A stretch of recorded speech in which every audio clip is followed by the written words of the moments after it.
Welcome back and thank you for joining me. So let's say we finish this war up. As you can see, we're at 63% war score already. The war is going very well for us. And we're going to take a few of these colonies. Let's see, where is our fleet? Oh, right. We're popping this outpost real quick and then heading north. Our armies are meeting up. We just built our robotic army, which is vastly superior to assault armies. For technology, we're still researching warp drive 3, which is the highest tier warp drive can be, and that'll also give us the opportunity to possibly research the jump drive as well. The jump drive, of course, being about the best of the possible FTLs. And we're also working on battleships because I'm feeling like it's reached the point in the game where it's time to go big or go home for your fleet, and I'm not going home. So we'll do a little bit more routine maintenance on this planet. It needs more than a little bit of it. This one needs some construction. Being able to upgrade that HQ building is going to be very nice. Let's see, how is the balance? Alright, so I want this planet to produce more power out of that position. And how are we doing on food? We're at 15, so he can become a mining network. Give more minerals. Minerals are good. Next planet, upgrade to a capital. Let's get some of these actual structures on the way. We're at 18 food, but you can see we've got... Actually, this tile might as well be a hydroponics farm anyway. Make one of these a mineral processing plant, and the other one a power plant. And this guy will be a power plant. Like I said, I tried to balance my power, or my energy, and my mineral gain so that there is a little bit more minerals at any given time than energy. Ah, there's a clusterfuck going on here. But I don't see any transports. There's a couple there. If I can get in on the planet and land before they do, that would be fantastic. And the minion, I don't... Okay, so the minion will probably get the attention of the military base, or the spaceport here. Yep, you can see the spaceport decided to engage my minion's fleet, so I don't have to worry about my transports. My minion should be able to kill that easily. And if I can occupy that planet, that probably won't be enough war score just yet. And my fleet's still busy, and either way, that planet is solved. So we will move on to the next one. Hostile fleet engaged. Oh, yeah. The spaceport's not dead, or the orbital mining station's not dead yet, so the transports did end up getting engaged by it. But that's alright. And let's plan on entering orbit here. You can see there's very little in the way. Ah, that planet's already occupied. Well, damn. Alright then, we will head back home. Ish. Let's see, if I can land here though, like I said, if I can get on this planet before they do, then it'll count toward my war score. And I don't need much to win. The length of the war alone will solve it. And I keep forgetting to do things like sort this stuff before I start playing. But you can also see that on the power chart, now that it's sorted, I am at the top of the list. I am very scary. And my transports made it to the ground before anybody else's. Excellent. And my minion joined me. So we're gonna mess up this planet real quick. And hopefully just gonna break this guy. Occupying a planet's only worth about 6 or 7 war score. It's not going to be enough to cause us to outright be able to force our demands just yet, but it will give us some points in favor and help decrease the time that it'll take. So we finished learning how to build hydroponic farm 3s. I think what I want to do next is actually look at the Pytharan dust. The Pytharan dust, of course, increases your farm output for all of your farms by 10%, or 20%, if you have it. And that means we would have to build fewer farms per planet, which is kind of the goal. And if I upgrade that farm, I'll actually be able to replace one of the farms on my homeworld. You can see here we have some extra food, but not enough. Here we're not even close to being able to replace one of these, so I'm not going to actually bother upgrading those hydroponic farms at all. Here, we might be able to replace one. Ooh, a hostile fleet of 5K. Let's see if I can find them.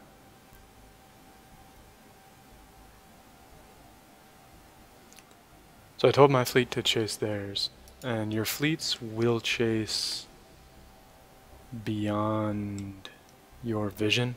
You don't necessarily need to see the target for your fleet to pursue it. And so now I've got my fleet chasing their 5K stack. Although their 5K stack did manage to grab a bunch of transports, and this is what I was talking about with the AI being very good at snagging transports. It grabbed all of the Righteous League's transports, I think, right here, and will butcher them left to its own devices. But my fleet is landing and should get put into combat immediately. Yeah, my fleet's going to just shred what little they have. They don't stand a chance.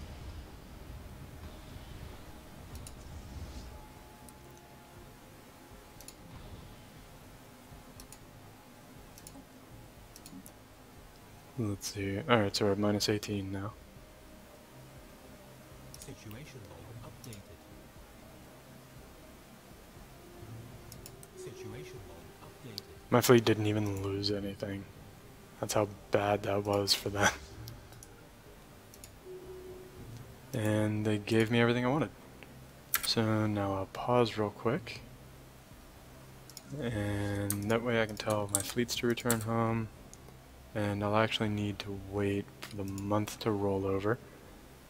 As is usual, it starts off with a distance of minus 500, and once the month rolls over, it recalculates it, and I should be able to vassalize him. And there it is. I now have a second vassal, so his 10-year clock is now ticking. A few new colonies for me.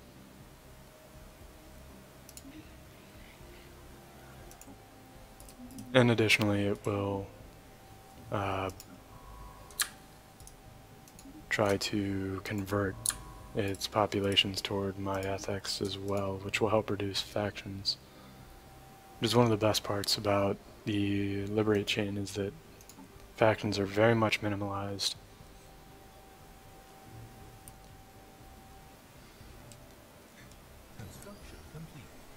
But let's take another peek at my planets.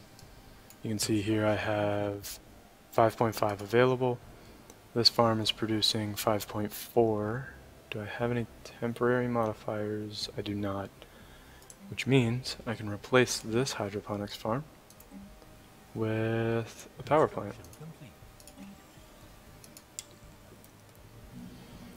And on this world, I do not produce enough. You can see the smaller of the hydroponics farms on this power plant produces 6. And since I only have a surplus of 5, it's not even worth taking a closer glance. This planet will be a while, this planet... Alright, so I'm producing 5.3, and my surplus is 5.7, which means I can replace this hydroponics farm as well. And it's going to become a power plant. That was a mineral tile apparently, but I really don't need more minerals. I really need more power. So I'm just going to ignore the tile bonus entirely for now, and just decide that it's not my problem. I don't have to worry about it. And this is a physics tile. Alright, now I'm already producing more food on this planet than I need, but I don't think it'll be enough for me to replace a farm yet. I think I'll have to get another level of hydroponics farm before that's a thing. And we're upgrading the central building. Here, we're upgrading the central building. Alright. So a productive war. Kind of piggybacked on the Righteous League's war, but we got everything we wanted and got out of the war before they did. If you look at the context, you can see the Righteous League is still at war. We got in, took everything we wanted, and then got out before they even finished their own conflict, even though we declared war after them. And that's one of the advantages of being the player, is that you can be more focused and aggressive than the AI is. The AI is actually fairly passive by comparison a lot of the time. And peacetime we go to fast, when I remember at least. So the next thing I really want to do is integrate this vassal, but that would bring my influence really low. I would hemorrhage 3 focus a month. So that would take System survey complete. yeah, I'll wait until I get a little bit more influence built up. Let's see, what is actually draining? Okay, so we've got 2 frontier outposts and 2 defensive packs, and that's a big part of the problem. What is... oh, yeah. That's fine. Getting some salvage, that's worthwhile, from the wreckage of all those fleet battles that I was in. The debris from combat has a finite duration, so you generally want to research them roughly in the order that they are presented. So right now I have a science ship in Yilan and a science ship in Suya. I'll be sending, once one of those are finished, actually I'll send the Trailblazer to Enim right now to try and get as much of this wreckage as I can. It's entirely possible to get completely free technology from salvaging wreckage, and that's kind of the goal, is take advantage of that.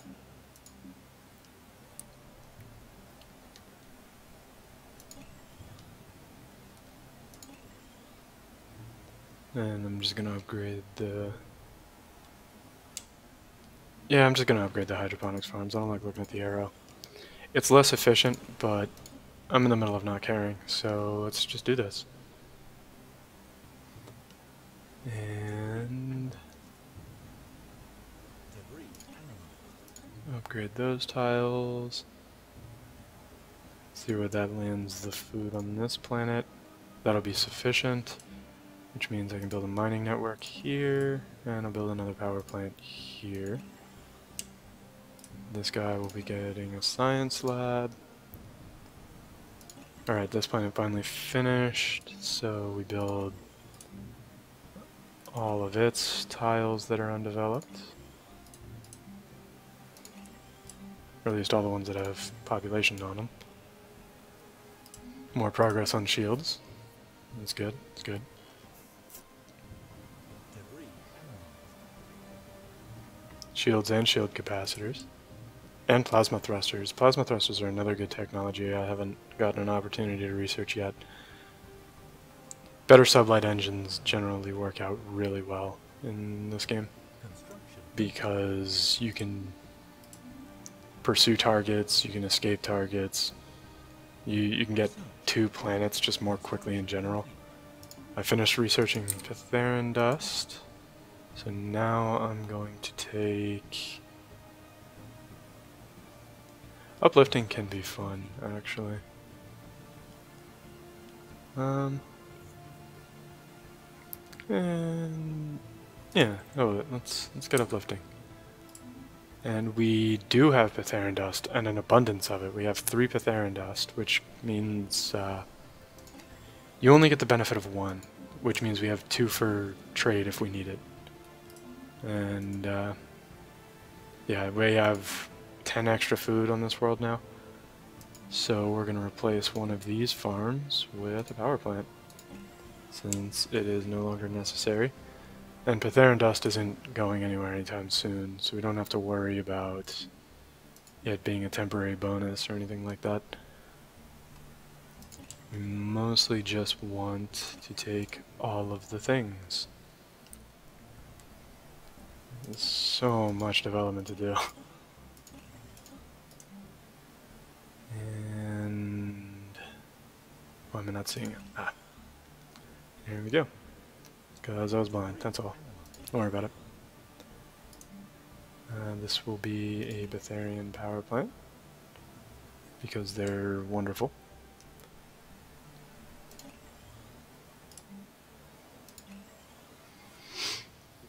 Alright. Crystal infused plating, that's a good upgrade to get too. We just got a hit on that from salvage.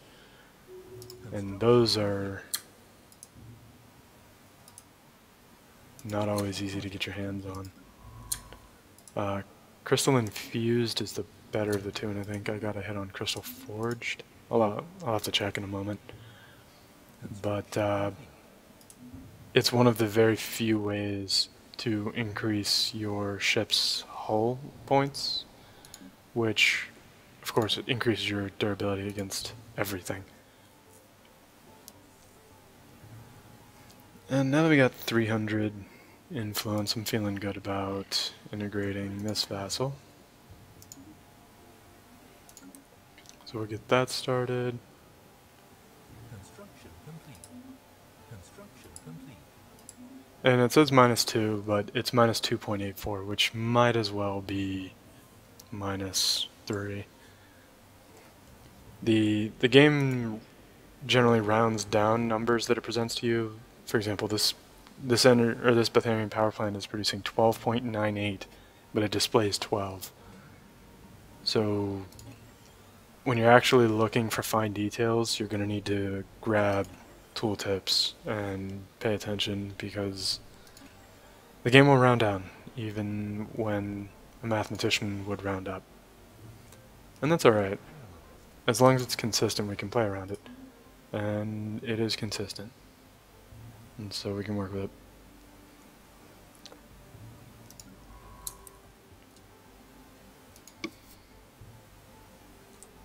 We are almost done salvaging, I believe. Yeah, you can see I only have a few bits of salvage even left.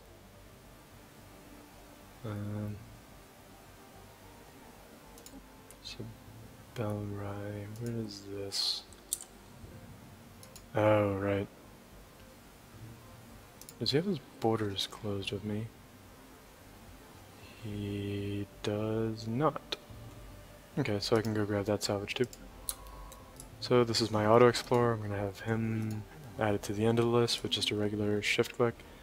And there I actually completely got the shields technology without having to spend any money on it. And I got a hit on regenerative hull tissue. So this war was vastly more valuable than simply taking some colonies. It also gave me a few pieces of space monster technology that I was missing, and sorely wanted. Now I have at least a 10% hit on them, which means I can research them next time they pop up.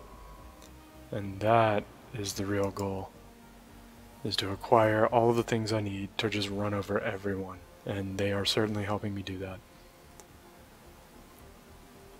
Debris Yeah, crystal infused, I think I said was the weaker one. I always get them backwards. It's a problem having dumb brain, but that's alright. I know one of them's 5%, one of them's 10%, and when I actually see them I can figure out which one I've got. And that's okay. So let's take a look at our contacts here. We can see the Centomeroi. Yeah, he has the Lavis Autocracy on his side now too, which is unfortunate. It's going to make actually establishing a war against him much more difficult. But I am pretty rapidly expanding.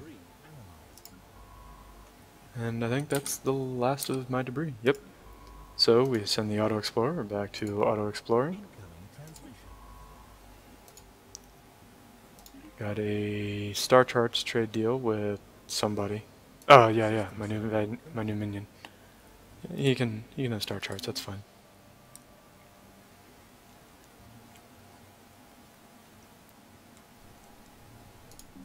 Let's see how we're doing now.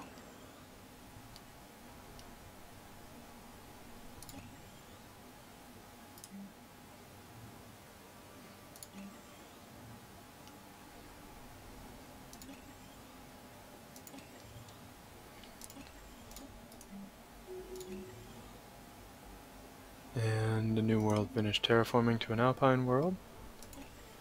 So I'm actually going to use the expansion planner. I don't know if I've even used it yet, but the expansion planner allows you to specify a bunch of things that you can sort worlds by.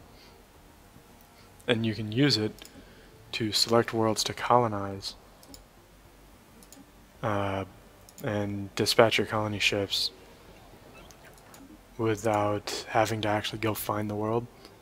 Although this one I am going to look at. Damn it.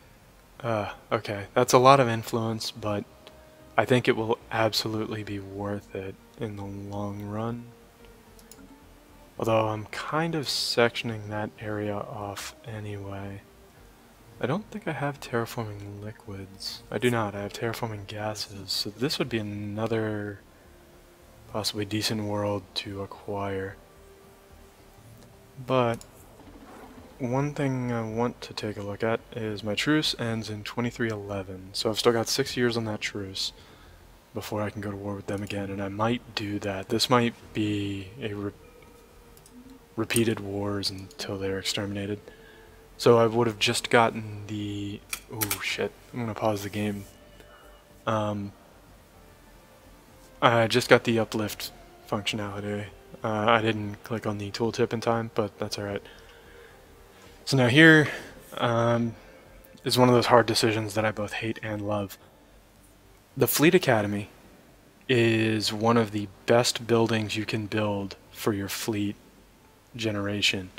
The chance to hit, the tracking, and the fire rate are all, and they end up being a massive damage improvement to any weapon except for the ones that automatically hit, and then it's just a small damage improvement. But I don't use the automatically hit weapons, and so Fleet Academies are great for me. The regenerative hull tissue I was talking about, which causes your ships to automatically repair, but this one's pretty expensive. So I think I'm going to hold off on that for now and grab xenomorph armies. So robot armies are better than assault armies, and xenomorph armies are better than robot armies. There's only 2 types of armies in the game that I'm aware of that are better than xenomorphs. The first is gene warriors, which I will build later if I get around to it, but they can sometimes take a while to present themselves. They've got some pretty high-level technology as prerequisites. The other one is Titanic Beasts, which you can only get on certain planets sometimes. They're not in every game. So you can't necessarily rely on getting Titanic beasts. So now this is what happens when an empire starts off as primitives. This empire, you'll see, has 2 fanatic ethos and 1 normal one, which a constructed empire can never have. So they are a democratic something. Where were they? Because they appeared in the middle of the game, chances are they're toward the bottom of the list. Yeah, they are the bottom, and they're a protectorate under somebody else already. But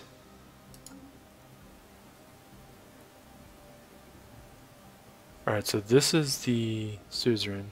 Yeah, this is the new guy that just popped up. He's nobody important. And forgot to unpause the game. Let's take a look at the Righteous League again. There's so many people. And they're still at war with the Hegarian Union. That's insane. The Hegarian Union is just getting wrecked, though. They just don't have the might to actually stand up to the Righteous League. And the block up here, Lavis Autocracy, Sintomaroi, myself, and Allied Sebin, I'm confident we could all stomp on the Righteous League, but they don't want to join me in an offensive war. Okay, so peace happened. I don't know what the peace deal was, and if I remember right, the tooltip doesn't tell me anyway, so opening it up wouldn't have helped. Okay, it looks like they released a vassal in much the same way that I did. Build stuff. Require more buildings. Buildings are the key.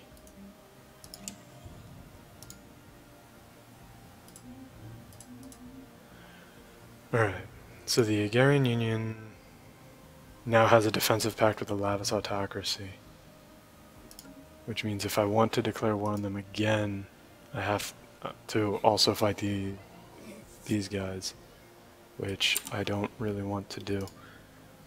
But at the same time, that might come in handy. Ooh, custom AI assistant. This is a good one. Spark of Genius is better for researching, but that guy's old, so I'm gonna get the AI assistant and let him get to work. We can see I'm getting very close to Warp Drive 3 and battleships. And I'm at another young civilization. We have 15 months left on this integration. And then I should be able to consolidate my sectors, which is something I've been wanting to do for a little while now.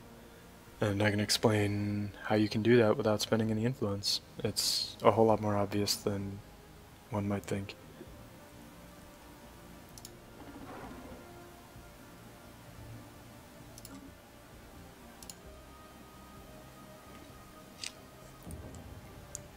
System survey complete. War was declared. Ooh. So it looks like the Righteous League just went to war with the Lavis Autocracy and the Hegarian Union. Okay, so this guy, the suzerain, is bigger than I thought he was. That's fine though. The Righteous League is apparently very much interested in liberating people, which could be a problem.